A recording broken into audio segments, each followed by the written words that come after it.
தொண்டுகள் மூலமாகவும் சேவைகள் மூலமாகவும் அன்பு கொடுத்து இயேசுவை வெளிப்படுத்தி கொண்டிருக்கிற ஆக்சிஜன் பெண்மணி அப்படின்னு சொல்லி இந்த உலகம் அவளுக்கு ஒரு அழகான பேரை சூட்டியிருக்கு. அப்படிப்பட்ட ஸ்ட்ரீட் விஷன் சீதா தேவி அவர்கள் நம்ம மத்தியில் இருப்பது நமக்கு ரொம்ப பெரிய சந்தோஷம்.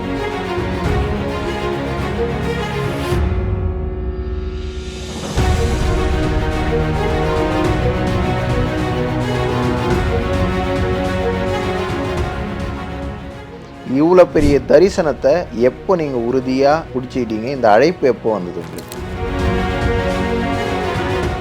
மெரினா பீச் பின்னாடி ஒரு கண்ணகி சிலை, பின்னாடி ஒரு பனைமரம் இருக்கும். அங்கே போனோன்னே நரிக்குறவங்க பிள்ளைங்க எல்லாம் ஸ்நாக்ஸே அணிலோட தலை தான்.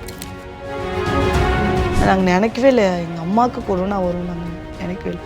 அப்போ எல்லாரோட மென்டாலிட்டி என்ன இருந்ததுன்னா, பக்கத்து வீடு வரைக்கும் வந்துச்சு, இன்னும் எங்கள் வீட்டுக்கு வரல. அதுமாதிரி ஆண்டவர் சொல்லு, அவங்க அம்மா மாதிரி நிறைய பேர் சாகுறாங்க, நீ போய் காப்பாத்தா, ஆக்சிஜன் கொடுத்து காப்பாத்து. And in some positive news from Chennai, a COVID hero who we just showed you, Sita Devi. நிறைய பேரோட கண்ணீர் எனக்கு நன்றி சொன்னாங்க. நிறைய பேரோட கண்ணீர். எல்லாருமே வந்து தனக்கு நடக்காத வரைக்கும் எந்த பாதிப்பும் இல்லைன்னு நினைக்கிறாங்க.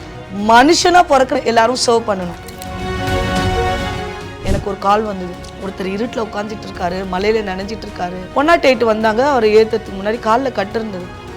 அதை ஒரு வந்த நர்ஸ் லேடியும் நானும் இப்படி கீழே ரோட்ல இப்படி உட்காந்துட்டு அவரை கட்டி இப்படி கட்டணும்.